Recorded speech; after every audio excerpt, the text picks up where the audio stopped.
Okay, what's happening? I had to move this video up on the rung because everybody keeps asking about it. I might have to make two videos on this subject. This video is called Why the Hell Does Nobody Else Talk About Simplex Stuff Like This? I'm going to make something really simple, and you should be watching this video. You should be watching it. By the way, this video is sponsored by Kentucky Crackwater. Free diabetes in every can. No, I'm not going to drink that. Let's talk about lens perspective, or image compression, or foreshortening. Now, I'll make another video after this one. I can't fit everything into one video, obviously. But various types of bokeh, aperture blade bokeh, lens perspective bokeh, yada yada. But that's not about this. Let's start off with a premise. By the way, we've got 6 links below, and I want you to check out the picture examples on all of those, and then you'll know immediately what I'm talking about. But let's do a demonstration that I came up with to help you understand peripheral bloom, which is what I've always called it, but I don't think anybody else calls it that. I don't think actually anybody gives a designation for it at all. You'll see a lot of crazy diagrams and a lot of stuff that makes people's minds turn into mush, and in a second I'm going to show you how to really understand lens compression or image compression, and you're going to go, oh my god, this is so simple.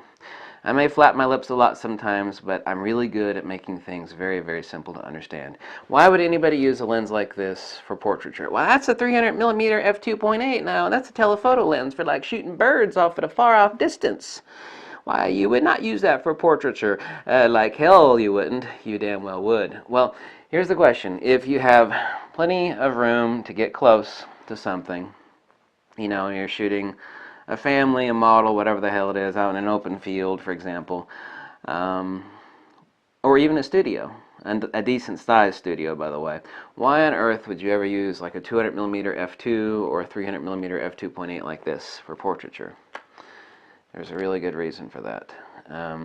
Now check out, like I said, the 6 image samples below. Now let's do something here. I'm going to do what nobody else has been able to do, because it blows people's brains. We'll talk about image compression here. You know about, like, you see a picture, it's like, well, that's been photoshopped. It's like, no, it wasn't photoshopped. Where the moon is absolutely gigantic. It's like, there's no way the moon's that big. Yeah, it is. I want you to do something with me here, and put your hands together like this, okay? Just like this, like you're praying, kind of. Even if you don't pray, don't give a damn. Okay, put your hands together. Don't watch the video. Put your damn hands together, okay? Like this, whatever, doesn't matter. Now, look at your thumbs, okay? This is the center point, the axis, okay? Over here we have the periphery. We're going to pretend we have a field of view like this, typical 35mm DX crop sensor. So we're boxing that out, okay? You got your hands like this. Okay, now we're going to be looking at, say, for example, a 10mm fisheye or 16mm fisheye. This is my subject right here. I got a dog right here. I'm in on the pooch like this. Out here I have my periphery. Out here I have my mid-range zone. Out here I have my background. Okay? Okay, I'm going to move out to 40mm. I'm going to move to 50. And then I'm going to move, say, to 200. Now, let's pretend we're keeping the magnification the same. In other words, the amount of magnification that's on the sensor that's actually recorded, the same. Obviously, I'm going to have to back up. I'm going to take a picture of this soda can, a dog, a pooch, whatever, to keep it the same. When, for example, I take a picture of this soda can, say it's a person, whatever, at 50mm. I'm going to have to back up. I'm going to drop a 200mm lens on. I'm going to have to back way the hell up, okay? Because obviously the image is zoomed in. Well, what happens when I do that? I go from 50mm to 200. Axial compression, peripheral bloom. What am I talking about? I'll make things simple here. I'll clarify it really simply. Keep your hands in that position. The longer the focal length, okay, results in a smaller axial magnification. I'll show you another demonstration here in a second. Make things really simple, okay? And a smaller focal length results in a larger axial magnification. Smaller focal length, say 24mm, right? Here's my subject, the axis, the center. Obviously, you focus and recompose. Well, let's just assume, for example, you're taking a center shot of something. You can recompose or you can crop for the recomposure. But I'm at 50 millimeters here, okay? The smaller the focal length compared to 200, let's say 50 millimeters, we're still referring to a smaller focal length here. We have a larger axial magnification. In other words, the subject right here is like this, and the background is like this. A longer focal length results in smaller axial magnification, but it causes peripheral bloom. So let's go on to peripheral bloom. The outside, the background, everything else in the mid-range zone, when I go from 50 millimeters out to 200 or 300 or 400 or 500, it does this. Okay? Subject, mid-range, background. 50 millimeters, 100, 200, 300, 400 millimeters. Do you know why that moon is so gigantic in the shot? Lens perspective. Lens perspective, image compression, foreshortening. The smaller the focal length results in a smaller peripheral bloom. Okay? The longer the focal length results in a larger peripheral bloom. That's why you bring that background up, check the shots below, the 6 links that I give you below, and you'll see what I'm talking about. I'll do another demonstration here. See, this always confuses people. They're thinking, now, another thing this is really important, like for example, the Secret Y 50 millimeter lens on a DX still makes kind of the same sucky portraitures, is because it's only a crop. It's only a crop of the image projected. Every lens, doesn't matter what it is, who it is, what mount, projects the exact, craps out the same light. Doesn't matter if it's a full frame sensor or crop sensor. Okay? So the actual image compression is the same. Same lens on a full frame is the same lens on a crop sensor. It's cropped only. It's angle of interception. So a 50 millimeter lens, for example, on a DX crop sensor, someone said, well, that's basically a portraiture length on a DX crop. Well, yes and no, because there's no image compression. The reason why 85 millimeter is used for portraiture is because of that image compression, what it does. Now check the links that I post below. You can actually take someone with a horse face and make them look normal. You could take someone with a flat face or facial distortion, and if you know what a lens does, and you're professional photographers, expert in light manipulation and composition, getting that composition right, like taking someone with a horse face and flattening out their face, because this is what happens. See, you got a decent looking chick at 50 millimeters, okay, but she's got a horse face, long nose, whatever. You take her out to 85 millimeters, she looks hot.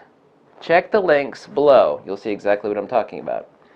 So the reason why, like for example, on a 50 millimeter DX crop sensor, that you got some sucky portraitures, because it's only a crop and it's not any image compression involved.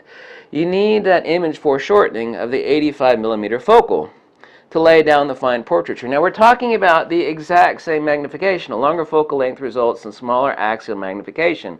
Okay, we said that. A smaller focal length of a larger axial and a smaller focal length and a larger axial magnification. That is, that when you use a longer focal length, when moving the camera or the lens away from the object, to maintain the same magnification. Okay, we got the same magnification at 50 as we do at 200, but something else happens, and that's the image compression. The object seems shallower, and the axial magnification, axial center, the axis of something, like this would be the axis of this, be the axis here, this is the axis here. We're talking about the centermost portion of what changes with image compression. Now, I've actually always called this peripheral bloom. I don't think anybody actually refers to it in photography in any book. They only refer to axial magnification. But we're maintaining the same magnification of our subject, okay, by moving back. Okay, I'm still at 200 millimeters. This soda can or a person or whatever the hell it is going to maintain the same amount of coverage on my image sensor, full frame or DX, as it is at 50 millimeters. 50 millimeters, 100, 200, 300, 400, 500. Why do you think that moon looks so large? What can this do for portraiture? How can you actually make fugly people look good? You know, how can you go from fugly to fabulous? Fabulous! The image examples and links below, I'd like you to take a look at all 6 of them, and you'll know what I'm talking about. But there's all these ridiculous diagrams out there that try to explain image compression and people look at them, they kind of cross their eyes. It's the easiest way to understand it. Subject, mid-range, background. Okay? Here I am at 24 millimeters, 50. Now, you see, along the axis, things really maintain the same. But if we're talking about portraiture, you're talking about a radical difference between taking a portraiture shot of someone at 50 millimeters versus 85 or 200. Like the one image shot below is readily apparent. It's like someone's got a horse face. You want to make them look awesome. It's like, damn, you made my wife look really awesome. What did you do? It's lens compression. She looks like a dog at 35 millimeters. She looks like a beauty model at 200 millimeters. Well, how could that be? What? You magnified her face? No. She's still covering the same amount of the sensor, except that we've actually moved back and we flattened out her face. The same thing that causes the moon to look so gigantic in some landscape shots. People crop out the shot. They'll take an image, they'll crop it out, the moon will look absolutely gigantic, and you'll think, well, that's Photoshop. We certainly can do that in Photoshop, but it's a simplex lens compression, foreshortening the perspective that you've actually got. So this is the easiest way that I can think to tell anybody how to understand it. Subject, mid-range, background. Okay, 50 millimeter, 100, 200, 300, 400. What happens here really maintains the same. I have to repeat this again so people can understand it. The longer the focal length results in smaller axial magnification, okay? And a shorter focal length results in larger axial magnification. Like you take a picture of a gorgeous woman with a fisheye lens, she's just the axis, the centermost portion, it's going to look absolutely ridiculous as actually she comes out from the side of the fisheye shot. You can make someone look just incredibly hideous with a fisheye or a 20 millimeter if you get it nice and close. What was actually, I was going to use this as a demonstration. Obviously, I'm really good at drawing. Now, let's take a look. The easiest way to think about this is like a horse face is, if someone's got a horse face, a long face, you want to compress the face, you use something like 85 millimeters or below. If someone's got a flat face, you use 50 millimeters or less. Let's take a look at someone at 50 millimeters, okay? Now, let's take a look at that same person at, say, 200 millimeters. You got this versus this. Let's take a look at the same thing. Yeah, I'm really good at drawing. I even gave her a nice set of hooters on this. Okay, now let's take a look at this person. You got the mountains in the background and the moon's back here. Let's take a look at this shots with landscape of a person in portrait. Let's take a look at her at 50 millimeters. Now let's take a look at the same thing at 150, 200, 300 millimeters. Okay, 200 millimeters, 100 millimeter, 50 millimeter. We're going from this way. We're going from 300 millimeter. I had it reversed, excuse me. You're looking at the card and I can't see it. We're looking at 300 millimeters, 200 millimeters, 100. Now we're looking at 60 millimeters, 50 millimeters, 40. We're looking at fisheye. I bend it so far now you can't see anything. This is the image perspective that we're talking about. This is why this and like a 200 millimeter f2 or a 135 millimeter f2 DC Nikkor. If you're gonna, you need to back up. Obviously, you either have a longer studio or you need to be doing it outside. Obviously, there are plenty of people that have some gigantic studios that are using 200 millimeter f2 Nikkor. And someone would say, well, why, isn't 85 millimeter the portraiture? Yeah, for most situations in a decent sized studio or for general portraiture, 85 is fine. You have the perfect,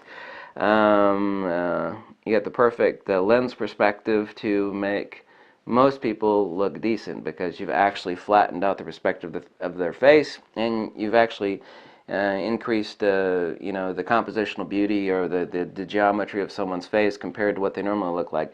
Take a look at the links below and you'll see what I'm talking about. But the easiest way I can think of to explain about it is this. And if you could just do this and think about it, you'll know what 50 millimeters does, you'll know what 100 millimeter does, and you'll know what 300 millimeter does. You'll know why people are using fast telephoto primes like this for portraiture. 135 millimeter, 200 millimeter, even 300 millimeter, even 400 millimeter, even 500 millimeter. Oh, that's a bit too much. However, 500 millimeter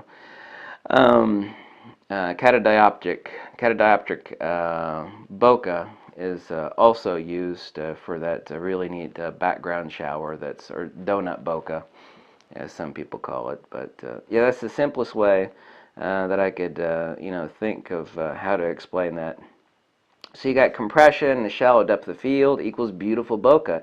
It's not just depth of field bokeh, but peripheral bloom bokeh. Okay?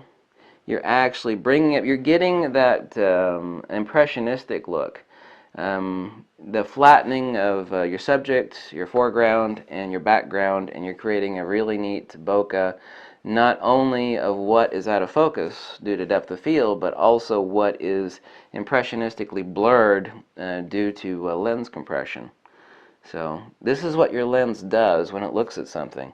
And I beg you to check the links below, and you'll see immediately. It's like, oh my God, I had no idea that's what it does. I mean, this woman looks like a dog at 20. Well, she don't look like a dog. She doesn't look too good at 24 millimeters. She's a dog at 24 millimeters, but she's a beauty at 100 millimeters. Like, oh my God, this is why I would want to be using a 100 millimeter portraiture lens on somebody, because she's got a horse face. It's like, assistant, got someone here with a horse face, whip out the 100 millimeter prime, or in this case the 200 millimeter prime. But anyway, I hope I made that really simple, and I hope you understand axial, meaning the axis of something, versus the periphery of something, and what the lens does with your subject, with your mid-range, and with your background when you're doing this number as far as the focal length. Okay? 24, 50, 100, 200, 300. Things kind of maintain the same here. Well, you're talking about portraiture between 50 millimeter lens and say a 100 millimeter prime lens. If someone, of course this being their nose, we're only talking about one thing here. In this case, the actual background is the person's, this part of their face. And what you've done is you've done this to their face. And, it's like, why does she look like a dog at 50 millimeters, and why does she look like a beauty at 85 or 100 millimeters? What you're done is you're talking about a shallow depth of field, and the background is this. We're talking about all of this is the background. You've actually taken this part of the face, and you've done this to it. And, it renders the person's face totally different. Compositionally, insofar as how they look, whether they look beautiful, whether you flattered the person. That's what we're talking about when you talk about flattering a person with photography, or you're insulting them with the photography. If you take a 50 millimeter shot or 40 millimeter shot portraiture of someone that's already got a horse face, and all you've done is you've taken their horse face and you've done this to, it's like, oh my God, you made the person look like a dog. She didn't look too good to begin with. But let's go in the opposite direction with 85 millimeter, 100 millimeter. It's like, oh my God, she's gorgeous now. I love that. Make me 10 prints of that. That's the shots that people want. People want, men or women, they all want to be flattered in the photography.